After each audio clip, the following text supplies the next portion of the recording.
Bien, bonjour à tous. Donc, je vous fais une présentation. Aujourd'hui, c'est purement sur la mécanisation de la riziculture en Camargue,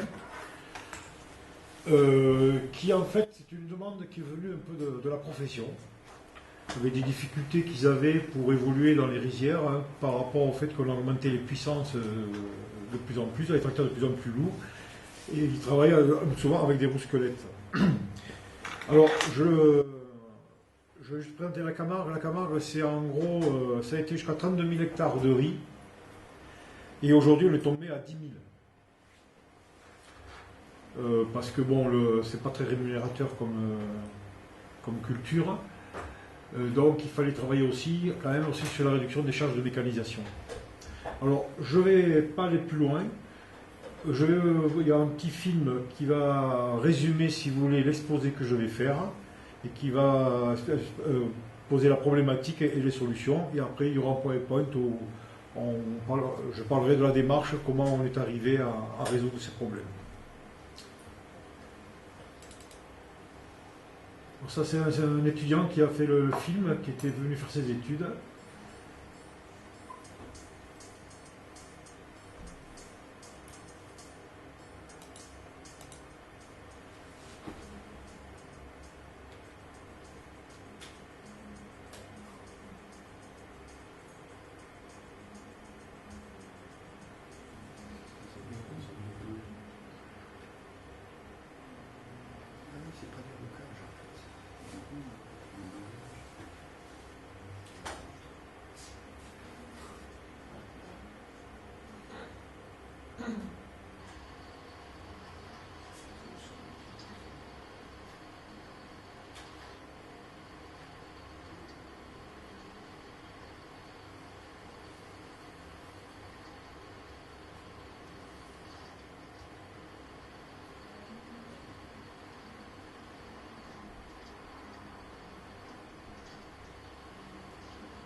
J'arrête un petit peu.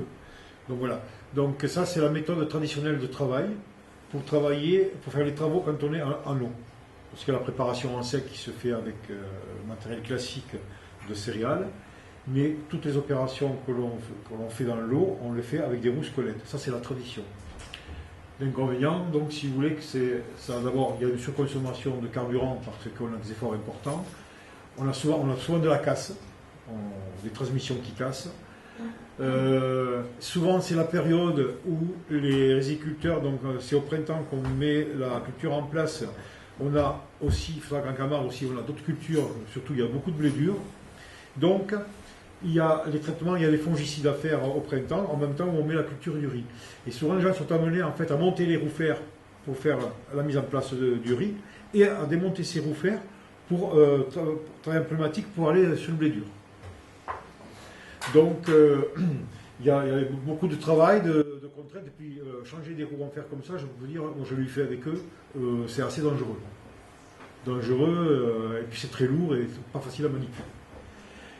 Et d'autant plus que vous immobilisez un tracteur souvent après, pendant tout l'été, pendant 4 mois, pendant toute la période du cycle du riz, pour surtout les épandages d'urée, d'azote et les fongicides qui se font mi-août, le tracteur est quasiment immobilisé. Voilà. Donc l'objectif c'était d'avoir un matériel unique de façon aussi à pouvoir faire toutes les cultures, changer de culture sans changer les montages.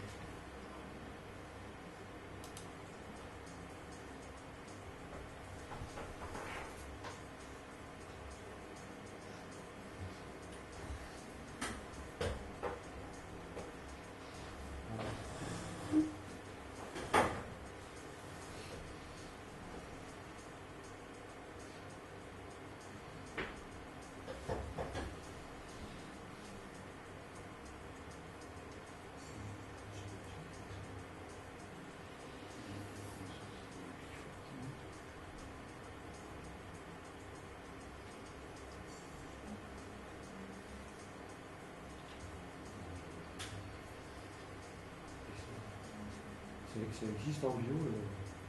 Il y a du bio qui se fait en riz. Oui. Du vrai et du faux. Ah, du vrai culture. Non, parce que c'est économique en travail, après il faut savoir si ça vaut le coup économiquement.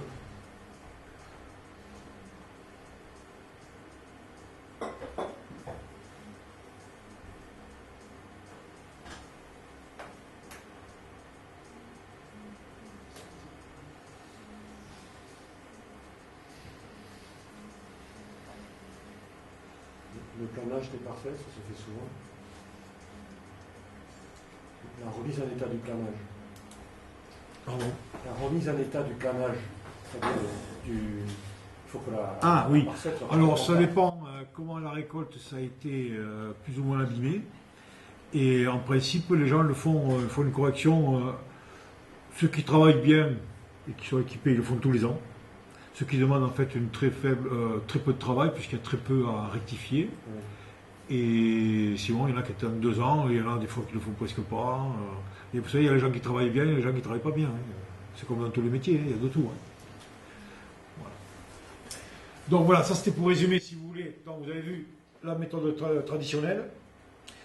Et aujourd'hui, donc, cette nouvelle technique qui aujourd'hui représente un Camargue. Alors j'ai du mal à l'évaluer parce que tout ça, ça date de 2011.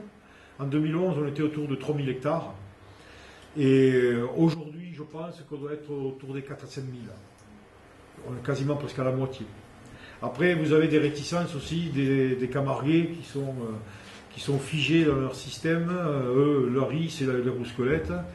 Et qui aussi critiquent le système des pneumatiques parce qu'on dit qu'on perd du rendement au passage des roues.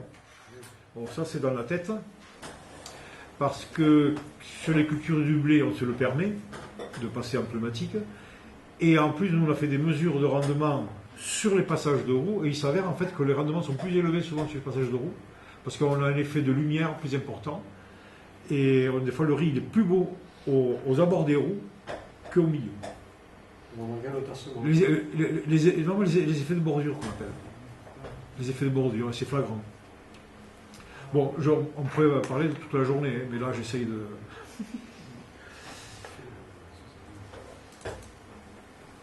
Alors là, c'est un PowerPoint que j'avais présenté à un colloque au mois de décembre en Camargue, à Arles.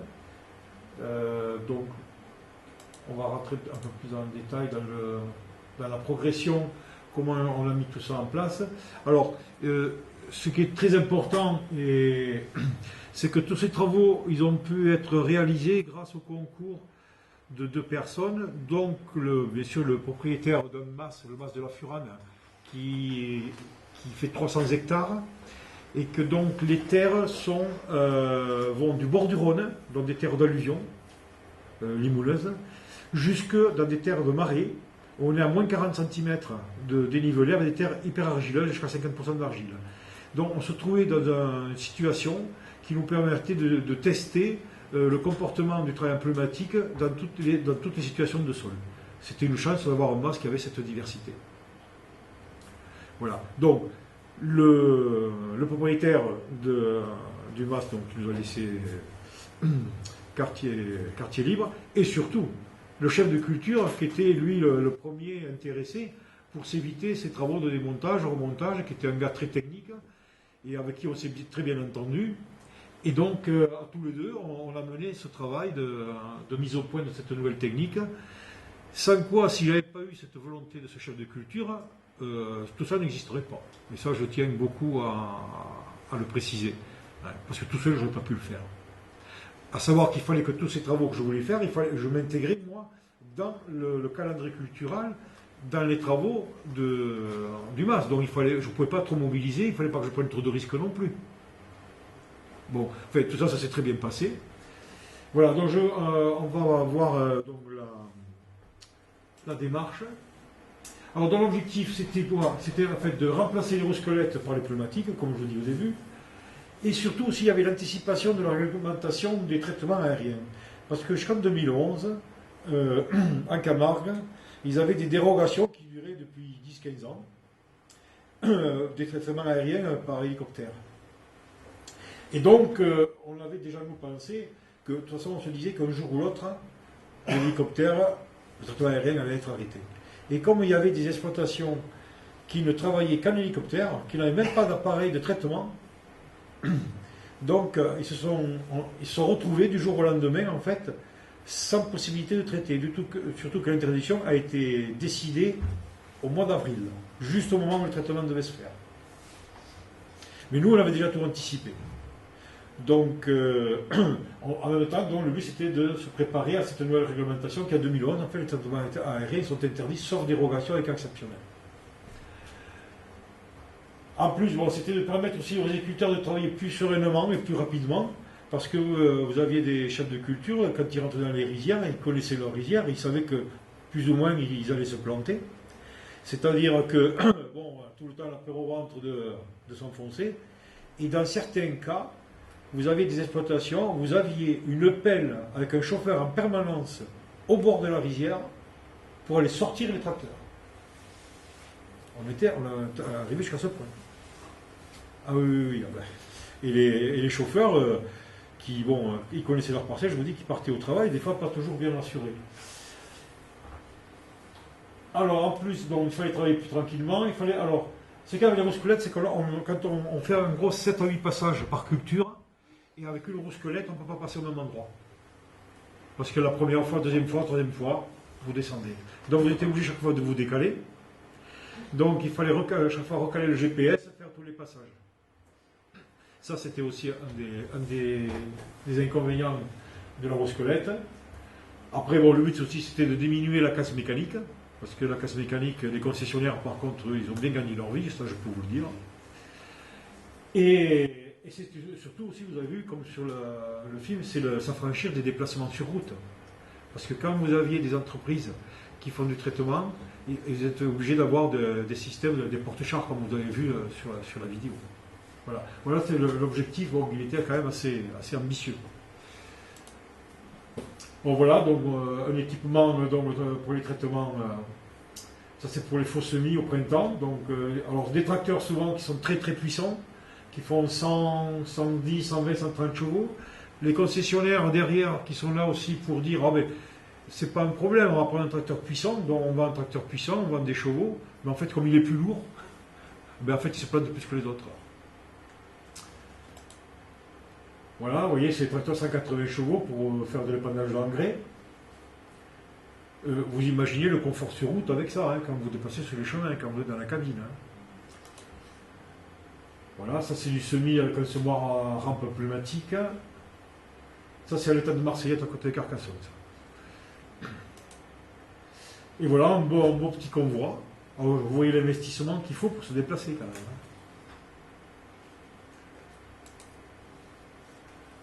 Alors, comment on est arrivé à résoudre tous ces problèmes? Donc, on a commencé déjà. Moi, j'ai commencé par faire de la mesure de portance de la semelle de labour.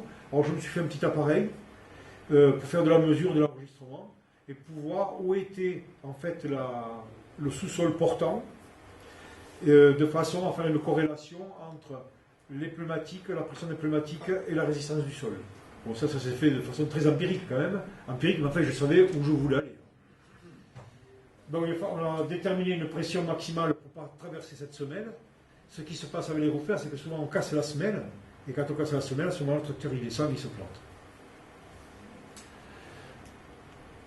Après, donc, on a pesé les tracteurs pour connaître exactement le poids de chaque tracteur sur chaque roue, par des bascules portables, vous savez, comme on les douane.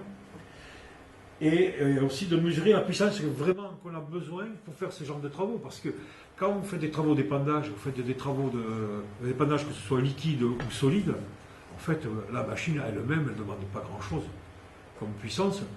Et on mettait des tracteurs de 150 chevaux qui font 6-7 tonnes. C'est complètement inutile. Complètement inutile.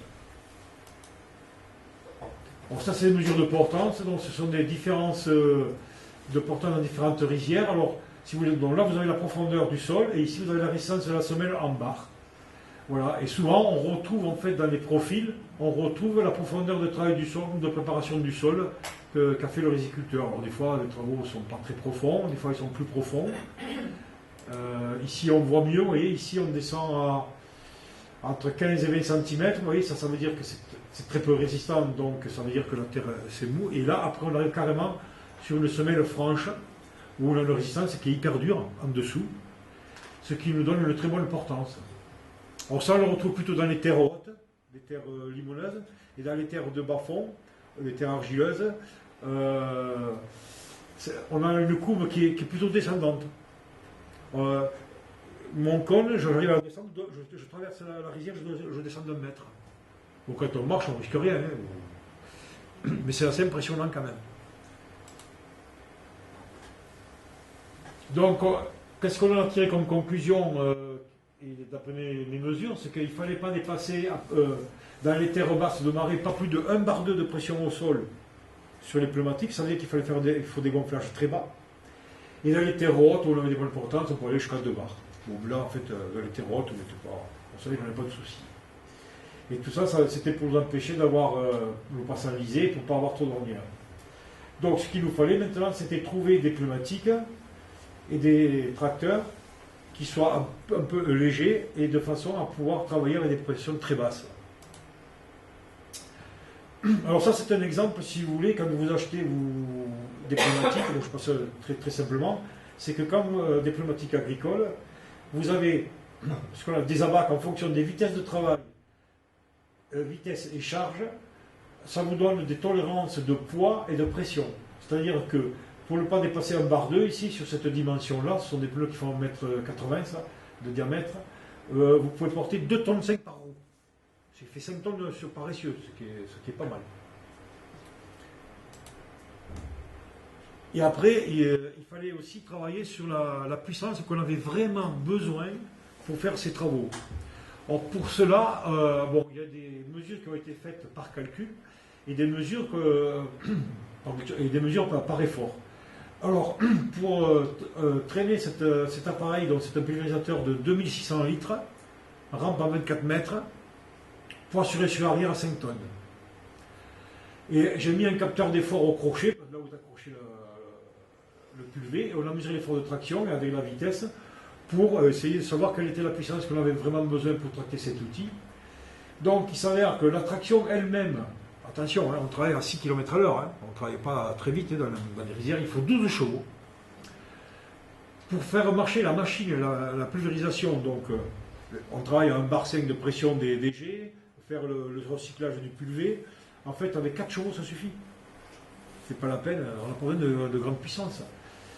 Le tracteur lui-même, pour se déplacer dans la rizière, alors là je vais mesurer, c'est pas le calcul, on est à 25 chevaux. Et le taux de charge 60%, en fait, il faut se donner une sécurité. Une sécurité, on considère que pour être tranquille, il ne faut pas que on demande plus de 60% de la capacité de puissance du tracteur. Et il se trouve en fait qu'on se retrouve avec un tracteur équivalent, avec 68 chevaux et un tracteur de 3,5 tonnes, ça suffit largement. Ça ne sert à rien de mettre 150 chevaux. C'est complètement stupide. Mais ça, pour le faire comprendre aux gens, alors, vous avez vite compris que mes ennemis, c'était les marchands de matériel. Les concessionnaires, voilà, je me suis fait des ennemis de suite. Voilà, donc à partir de ça, on a dit qu'il fallait baisser les puissances. Maintenant, si vous voulez, je reviens comment on a commencé au début, parce qu'on a commencé ça dans les années 2005, comment on a procédé, parce que je suis allé par étapes. On a commencé d'abord par faire les premiers travaux qui consistent à mettre un herbicide dans l'eau, c'est les faux semis, et à faire le semis. Et on a dit, on va travailler avec des pneus de très grand volume, et on a travaillé avec des pressions de 400 grammes, c'est-à-dire une pression d'un quad. Ça s'est très bien passé, sauf que vous êtes limité aux travaux avant que la plante elle pousse. Après, on ne peut pas... Oui, des pneus de 800, ça fait 80 cm. Donc, on était limité par ça. Et aussi, on a quand même un petit inconvénient, c'est que les bourrelets que nous laissaient les roues, après à la récolte, quand le riz était versé, la moissonneuse, elle mangeait la terre aussi. Donc ça, c'était pas terrible. Bon, ça a été la première étape. Donc, l'importance, bien sûr, il n'y avait aucun problème. Le débit des chantiers plus élevé. Par contre, on avait ce bourrelet à la récolte qui nous gênait si le riz était versé. Et c'était limité, comme je vous dis, au traitement pré-émergent de faux semis et de semis. Après, on ne pouvait plus le faire. À partir de 2008-2009, on a dit, donc, on revient à ce que je vous ai fait voir tout à l'heure, donc ces mesures de portance. On a dit, il nous faut travailler en pneus étroits, donc, maintenant, et on va voir ce que ça donne. Donc ici, donc maintenant, si vous voulez, on a franchi l'étape. Enfin là, on est au semis, en fait. Et ce que l'on fait en même temps que l'on fait le passage, le semis, là, on fait les traces pour le tracteur. C'est-à-dire que chaque fois, vous voyez, on a fait l'appareil, que chaque fois qu'on va revenir travailler, on repassera dans ces traces. Et l'appareil, là, le but, c'est d'éliminer, vous voyez, ces deux ailettes rouges, là. Ça a été fabriqué ici au CIRAD, c'est moi qui ai fabriqué. C'était de façon à aplanir le sol, justement, de façon à ce qu'à la récolte, pour ne pas que la moissonneuse elle arrive à avaler la terre. Alors on a, ça c'est, l'importance était assez correcte, donc le traçage était très efficace. Par contre, on avait un problème de guidage parce que souvent, les gens travaillent beaucoup au GPS. Et donc on mettait le GPS et suivant comment a été travaillé le sol en dessous, souvent les gens qui font du travail à la griffe, comme on est dans la boue, le tracteur il se calait dans un passage de dents qu'on ne voyait pas dans la boue et il déviait, le GPS n'arrivait pas à corriger. Donc il y avait un problème de guidage. Donc qu'est-ce qu'on a dit? Qu'est-ce qu'il faut faire? Ce qu'on va faire maintenant, on va faire du traçage. En fait, ce qu'on a dit, avant de mettre l'eau, on va tracer les passages de roues de façon à faire un fond lisse, de façon que les roues, le tracteur, il roule comme dans un rail. Et en même temps, ça nous donnait l'avantage, c'est que ça nous fait des mini-canaux pour l'irrigation. Et en même temps, quand on va faire le drainage, quand on va vider la rizière aussi, ça va nous améliorer le drainage et surtout on aura peut-être un drainage plus homogène.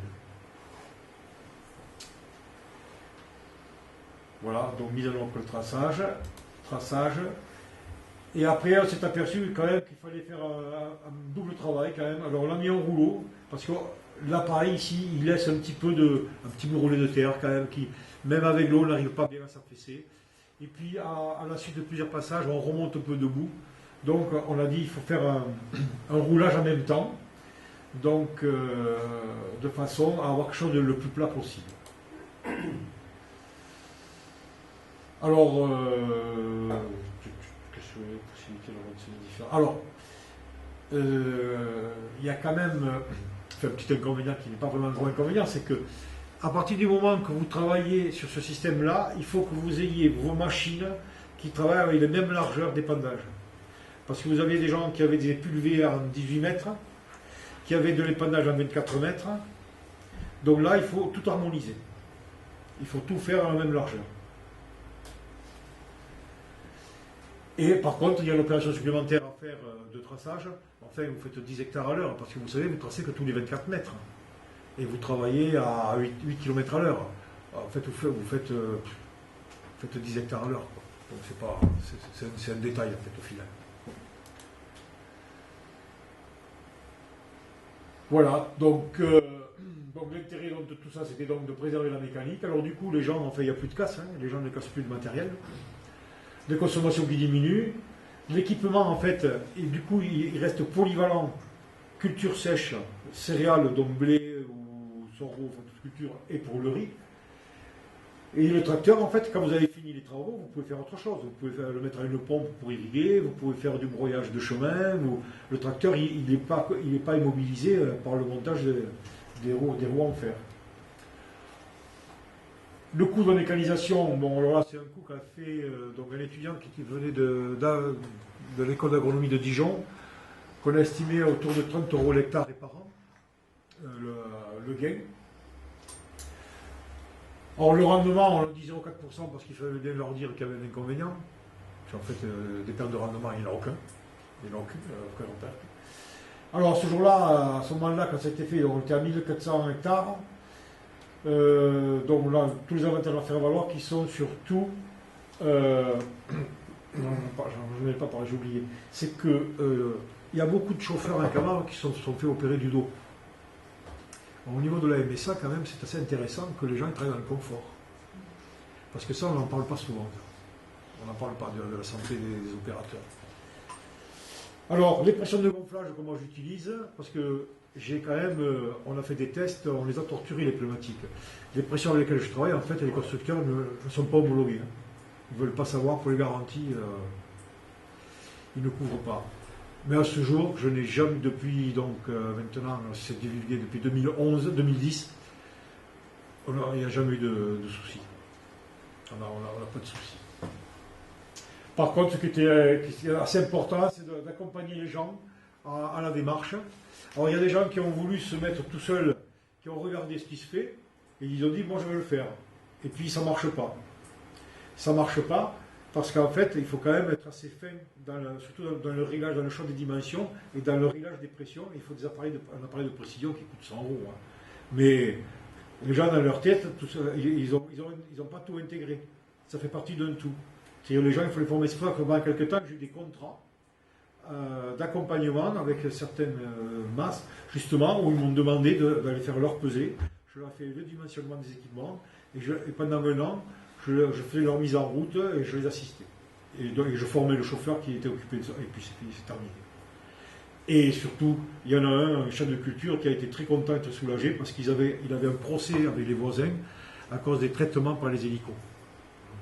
Donc maintenant, c'est fini, il est tranquille. Voilà.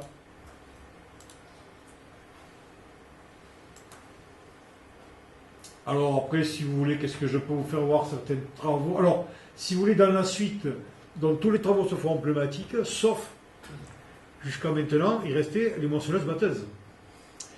Parce que la récolte du riz, en principe, bon, là, alors c'est les photos, on est dans des conditions un peu difficiles, très boueuses. On a aussi, alors des fois on a aussi des conditions sèches, là j'ai un petit film. Alors là, la rizière est hyper sèche, il y a des années qui sont très sèches. Et donc quand vous passez toute la journée dans la cabine, là, sur chenille et sur terrain sec, vous êtes secoué toute la journée. Et ça arrive même jusqu'à des fois des problèmes des cartes électroniques par les vibrations. Il y a des problèmes de casse, et même il y a des cabines, les cylindres qui se décrochent, en fait, qui s'usent sur les moissonneuses batteuses, même sur les tracteurs. Hein. Alors là vous marchez en claquette, la rizière est hyper sèche. Donc il n'y a aucun intérêt en fait de travailler avec des chenilles. Sauf qu'il y a des années que vous allez vous retrouver avec des rizières très humides où on va être inondé. C'est dû à la pluie, c'est ça? Comment? C'est les précipitations qui font que la... Alors, soit mauvais drainage... l'irrigation trop tard ou quoi? Oui. Des précipitations qui ont lieu au moment de la récolte, et aussi des parcelles, des fois, qui se drainent mal. Et donc, j'ai quand même... je travaille avec le domaine Saint-Gabriel, dans l'Aude, donc ça c'est sa machine d'avant. Et là, je vais vous faire voir le moissonneur cette année, on a fait des essais. On a supprimé donc, les chenilles. Donc il a acheté la machine et il n'y avait pas de chenilles, donc il n'avait pas trop le choix. Et je ne sais pas si vous vous souvenez, il y a eu les inondations de Trèbes cette année. Et la rizière que je vais vous faire voir là, elle était sous 1 mètre d'eau. C'était le 15 octobre. Nous, on a moissonné le 26 octobre. C'est-à-dire que soit on passait, soit la récolte était perdue. Donc cette moissonneuse batteuse, en fait, elle a été...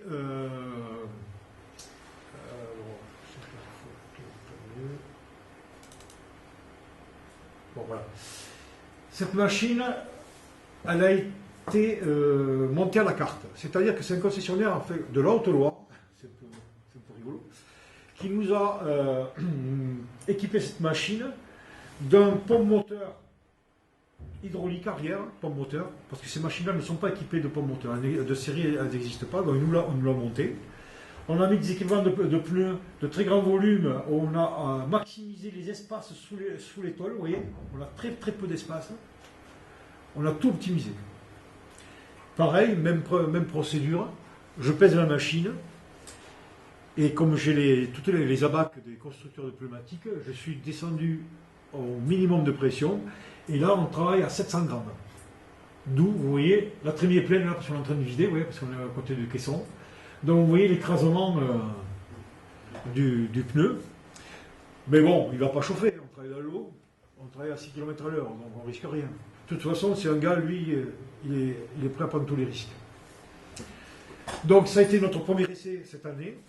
donc dans la rizière, dans cette fameuse rizière qui a été inondée. Et on va. Il manque. C'est que je l'ai. Ah oui, voilà.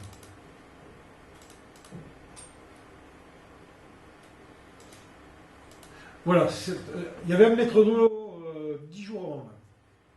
C'était noyé.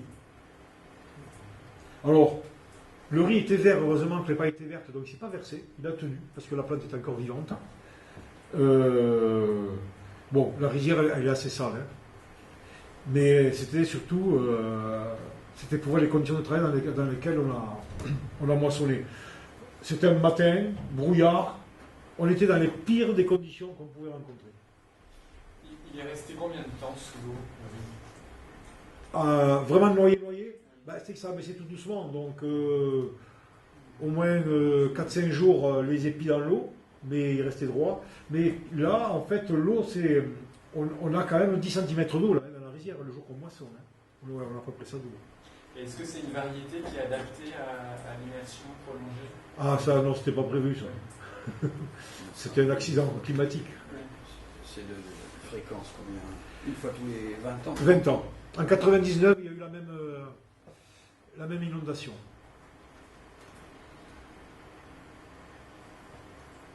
Alors, c'est notre premier essai.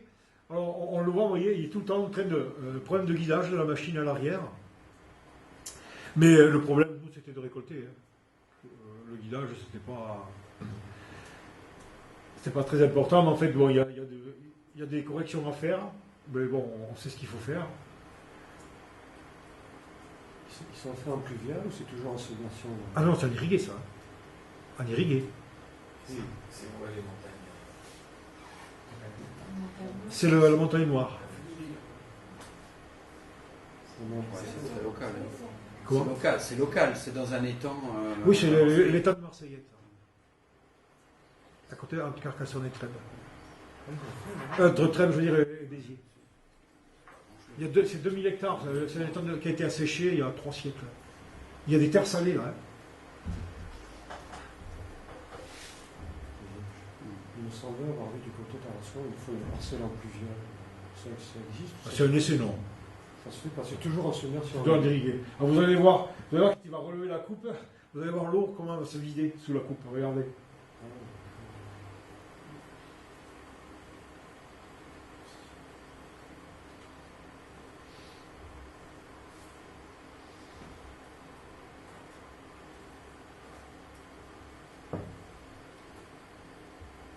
Le riz se pratique toujours en plus en submersion. C'est dû à. Donc voilà. Alors, ce qu'il y a, c'est que cette machine-là, aujourd'hui, en Camargue, elle n'est pas trop représentative parce que, entre guillemets, c'est une machine légère, elle fait que 18 tonnes. Et aujourd'hui, les machines qu'ils ont, ils sont à 26 tonnes. Là, il y a 15 jours, j'ai fait venir un technicien de chez Michelin.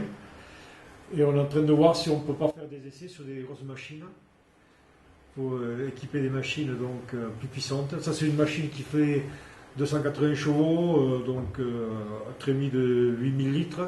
Et aujourd'hui, on avait des machines qui font 500 chevaux, des trémies à 12 000 et des coupes de 9 mètres. Donc, mais j'attends que Michelin il fournisse tout quand même, hein, puisque le CIRA ne met pas d'argent pour faire ces études-là. J'en profite, les bailleurs là, de la maison. Là. Parce qu'une paire de roues, quand même, les prix. Une roue elle me coûte 11 000 €. Il m'en faut 4. Une roue avant, elles sont moins chères, elles sont qu'à 7 000. Pour ces grosses machines-là, bien sûr. Enfin, Michelin, je leur ai demandé, de toute façon, vous faites les essais, vous fournissez tout. Hein. Voilà, aujourd'hui, j'aimerais bien finir là-dessus, quoi. Si j'arrive sur les moissonneuses batteuses, à travailler en pneumatique, à savoir aussi que pour travailler en pneumatique avec une moissonneuse batteuse, il faut que la rizière soit conduite toute l'année en pneumatique. Il n'est pas question d'avoir des roues fer. Hein. Je veux dire, ça fait partie, c'est un tout. On va du début jusqu'à la fin. Si quelqu'un dit à la moissonneuse, je veux travailler dans mes rizières et je suis en roue fer, c'est pas la peine. Hein. C'est pas possible. Pour moi, la roue fer est interdite dans la rizière, si on veut travailler avec une moissonneuse sur pneu. C'est compatible. Pourquoi? Parce qu'une roue fer, elle s'enfonce de ça. Elle va passer ils vont faire des passages décalés. Donc vous avez une rizière qui ne va pas se ressuyer, et donc la machine, quand elle va arriver dans les passages de roue fer, elle fait le descend.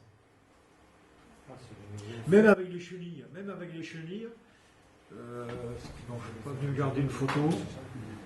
Si vous voulez, quand on récolte avec les moissonneuses batteuses, bon, à chenilles et sur des parcelles qui sont travaillées en roue fer, quand la moissonneuse passe sur les passages de chenilles, moi j'ai vu les moissonneuses qui penchent sur chenilles.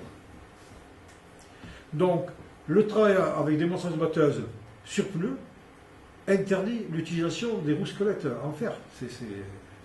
Ça, c'est la règle. C'est parce que les roues en fer permettent pas un ressuyage des parcelles efficaces. Mais parce que les roues en fer, elles matraquent le sol, puis elles descendent à 40 cm.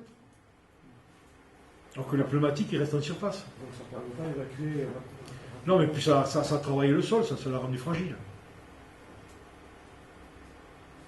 Puis c'est difficile à expliquer là, il faudrait aller sur le terrain avec des bottes. Vous prenez les bottes, vous marchez, je vous fais voir, vous avez vite compris. Et j'ai partie des activités là, c'est ce que tu fais à Pals aussi avec les Espagnols? Oui. Des Catalans? Oui. Ouais. Par contre, ça. C'est les mêmes manies. Passage de fer à pneumatique. Oui. Ah, alors là-bas, oui, ils sont à peu près à la moitié des surfaces qui sont passées à ça, aux pneumatiques. Qui correspond à combien?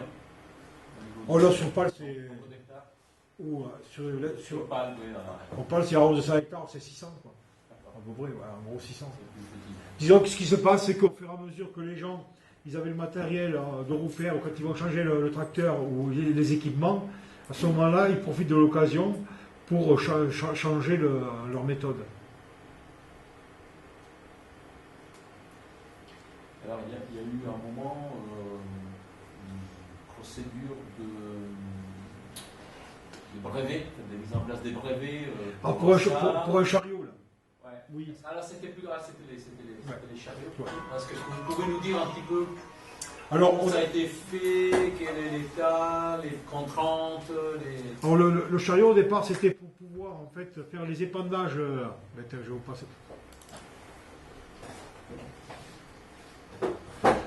Alors voilà, là c'est un épandage d'engrais, d'azote, donc au mois de juillet, là, le premier rapport.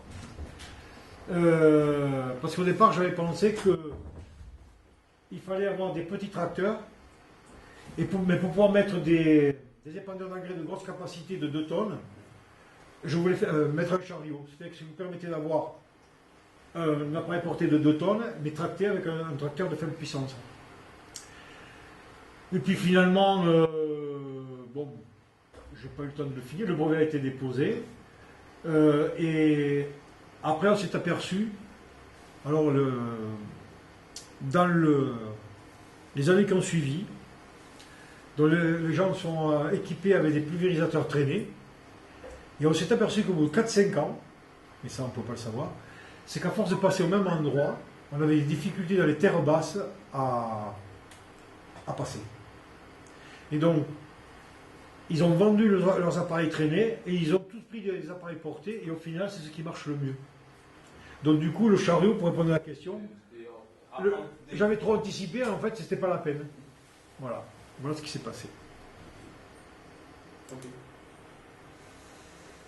Et puis je une autre question, en regardant les images, donc il y a des tracteurs avec des rues pneus larges, Oui. et puis il y en a d'autres, comme on l'a vu là tout à l'heure, avec des rues pneus plus étroites. Est-ce que c'est une question de puissance? Enfin, c'est par rapport à la puissance du tracteur ou c'est... Non, en fait, les pneus larges, vous avez vu au début, c'était nos premiers essais, on a pris ces pneus larges là. Voilà, c'est ça. Mais en général, ce sont des roues qui sont faites pour travailler sur des terres sèches et surtout pour éviter de compacter le sol, surtout pour les reprises de sol au printemps. Parce que ces roues larges, même au travail, elles vont travailler à peu près à 900 grammes. Quoi. Ce qui permet de préserver aussi, de garder les rizières à la préparation bien plate. Donc là, plutôt récemment, les rues les plus utilisées maintenant, c'est plutôt les étroites. Oui, pour tout ce qui travaille dans l'eau, oui. Oui, le but c'est ça. Le but c'est d'écraser le moins de surface de culture. Quoi. Et par contre, d'essayer d'augmenter les largeurs de travail, disons, on travaille autour à 24 mètres. Quoi. ces roues à tracteur roues étroites, elles sont utilisées. Moi, je les avais utilisées par Granger quand il faisait du gravitaire, quand il confectionnait les sillons. Il utilisait un tracteur à roue étroite. Ça permettait de compacter les rues, qui favorisait l'irrigation aussi. Ah, ouais, alors après. Des roues très étroites aussi. Il confectionnait des sillons avec ces tracteurs à roue étroite. Alors, en ce cas, ces roues étroites, vous pouvez les gonfler jusqu'à 3 bar 5. Et si vous mettez de la charge, ça compacte, effectivement. Mais moi, le but, justement, c'était justement de les détarer au maximum. Et moi, je travaille sur des écrasements où il y a les pneus, il y a 4 crampons ou 5 qui sont au sol. C'est-à-dire que le pneu, il est plat, comme vous avez vu sur la moissonneuse tout à l'heure. C'est ce qui fait que là, en fait, ça fait comme une cheville qui se déroule, en fait. On ne travaille pas dégonflé, on travaille vraiment en mini-mini, quoi. Ça n'abîme pas le pneu. Alors, pour l'histoire, quand on a commencé, on avait des vieux pneus Kleber des années 92. Et ils avaient sur les bords, on voyait l'étoile. Et donc, on a fait plusieurs saisons. On les a torturés. Ça s'est bien passé. Puis un jour, j'ai demandé à Michelin de venir voir. Donc, un inspecteur technique, un ingénieur de chez Michelin, de Clermont, qui est venu voir pour voir qu'est-ce qu'il pouvait nous conseiller ou quelles étaient les capacités qu'on pouvait faire absorber aux pneumatiques. Et on l'a laissé dans l'état dans lequel on a travaillé. Donc, il vient, il regarde, il dit... Ah, mais avec ça, vous irez pas loin, hein, ils vont casser. Bon, j'ai dit, ça fait 2 campagnes qu'on fait, on n'a pas de souci. Le gars, il n'est pas voulu nous croire. En fait, c'est beaucoup plus résistant que ce qu'on pense. Pourquoi, en fait, ils ont beaucoup de résistance? Parce que d'abord, on ne leur demande pas d'effort de traction. Ce qu'on demande, c'est de pouvoir se déplacer sans s'enfoncer. On travaille à des vitesses relativement faibles. On est dans la boue, on est dans un sol qui est quand même assez souple. Donc, nous, quand on voit le pneumatique sur le sec, il est très écrasé. Mais quand il est dans la boue, dans la terre, en fait, il est beaucoup moins sollicité. Donc, on n'a jamais, pour le moment, on n'a jamais cassé de casse. Jamais. Oui. Et sur la route, après, entre les déplacements pour retourner au masses, très bonne question. Les désavantages, alors, sur route, machine vide. On ne se dépasse jamais à plein. Jamais. Donc on va au bord des champs. Toujours. Toujours. On met le produit dans le champ, quand on sort du champ, on part sur la route, il faut que ce soit vidé. Et bon, après, on peut avoir effectivement des déplacements interparcellaires. À ce moment-là, il ne faut pas rouler à plus de 10 km/h. Enfin, c'est toujours mieux que de rouler avec des roues en fer. Hein. Oui. Parce que pour vous dire, pour les traitements du masque de la furane, il s'étale sur 4 km. Donc, quand il voulait faire des traitements, ce qu'il faisait souvent, c'est qu'avec les roues fer, il amenait le matériel la veille pour être prêt le lendemain matin sur la parcelle. Et puis des fois, il fait du vent, il ne faut pas traiter. Tandis que là, ça donne une souplesse, c'est-à-dire que les traitements, il faut les faire le matin ou de nuit, c'est mieux. C'est qu'il voit le temps, si c'est bon, il prend le tracteur, il s'en va. Et du coup, pour les semis et l'engrais, il y a une remorque et les sacs. J'ai vu qu'il y avait un sac sur oui, alors ce qu'ils font, certains, c'est que vous distribuez les sacs à chaque bout de champ. Et entre les panneurs d'engrais, vous avez vu, il y a l'interface, il a une grue, et le gars, il est autonome. Il arrive au champ, il prend avec sa grue, il ouvre son sac au couteau, il vide, et tout seul, il travaille. Pour les pulvés, il y en avait qu'une cuve avec un motopompe, et ils font comment pour les remplir? Et il y en a qui faisaient ça beaucoup avec quand ils avaient les roues squelettes. Après, ce qu'on a travaillé, en même temps qu'on a travaillé ces aspects plus mécaniques techniques, on a aussi travaillé sur la pulvérisation. On a travaillé à des doses de 80 à 100 litres hectare. Donc quand vous partez avec un pulvé de 2600, vous avez 25 hectares d'autonomie. Du coup, vous partez plein. Oui, mais là, il part doucement, le gars. Hein. Il le sait. Non, vous savez, lui, que j'ai fait tous les essais aussi. Hein. Non, mais voilà, il y a quand même une partie sur tout ce qui est... Oui. Ou bien, alors, il y a une autre solution. Des fois, il partait à plein. Ou bien, souvent, il avait un équipement aussi. C'est qu'il avait... parce que tous les pulvés, ils ont des pompes centrifuges pour remplir, avec une crépine, et on remplissait au canal. Ah, au canal direct. Au canal direct. Attention, vous allez avoir une très bonne filtration. Oui, Oui, parce qu'après, sinon, ça bouche les buses. Ah oui, oui. Surtout quand on travaille avec des buses les plus petites, qui ont un débit de 0,9 litres minute. Si vous travaillez à 5 à l'heure, à 85 litres hectare, il faut de la filtration qui soit très, très efficace. Très efficace. Et j'avais une autre question, j'ai raté le début, mais qu'est-ce qu'on fait quand on travaille du sol une fois que c'est fini? Il y a la bourre, il y a Une rizière, vous la préparez comme vous faites, si vous faites un blé. Hein. Pareil. Mis à part qu'il faut que ce soit plat. Et même actuellement, je travaille sur alors là, c'est plus du machinisme, c'est plus de l'agronomie. Je travaille sur la technique du semis de riz enfoui, comme le blé. C'est-à-dire, on va le semer là à partir de fin avril, début mai, mais dans une terre qui est humectée, ou par les pluies, ou par une pré-irrigation. On fait du riz pré-germé, et on sème ce riz pré-germé dans une terre déjà un peu humide. On le laisse pousser en sec comme une culture classique. On attend le stade de 2-3 feuilles qui sont bien sorties. Alors ça, c'est facile à dire, mais dans la pratique, c'est pas toujours efficace, surtout les terres argileuses pour les préparations. Et à partir de ce moment-là, on fait une inondation. Une inondation, mais je referai un exposé sur le sujet. Et après, on conduit la rizière en irrigué jusqu'à la fin, comme d'habitude. Et après, en fait, la rizière pour la récolte, 3 semaines à peu près avant la récolte, on vide. Après, attendez, je vais le faire voir à l'occasion. On a le temps. Ouais.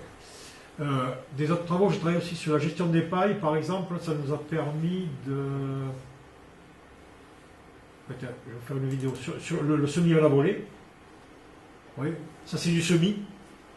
Donc on l'a tracé, on a mis l'eau et là on sème le riz à l'épanne de centrifuge. C'est comme ça. Voilà, ça le prenne dans l'eau. Oui, comme ça, oui. Ah, c'est pas un semoir classique. Non, traditionnellement, beaucoup, enfin, ils font maintenant, ils font tout comme ça. Sauf qu'il y a un inconvénient, c'est que vous êtes obligé de semer autour de 200 à 250 kg l'hectare. Parce que si tout se passe bien, on a à peu près un taux de levée et de germination de 30%. Oui. Pourquoi? Parce que dans le sol, il y a des vers, il y a des chéronomes, il y a des parasites, des fois il fait froid, ou il s'enterre trop et il ne sort pas. Et donc, on est obligé de surdoser pour espérer une grande fourchette de levée. Donc on n'a pas de maîtrise de la densité, sans compter que des fois ils ont des... Alors, le riz, il faut qu'il est mouillant, ou bien on le fait pré-germer, comme ça il tombe, ou bien on met un mouillant pour qu'il tombe, sinon il se met à flotter, qu'il y a du vent, vous avez le riz qui va au bord. Enfin, moi quand j'ai vu ce travail-là, c'est n'importe quoi. Moi je ne suis pas camarguais, je ne peux pas rien dire. C'est pas du boulot ça.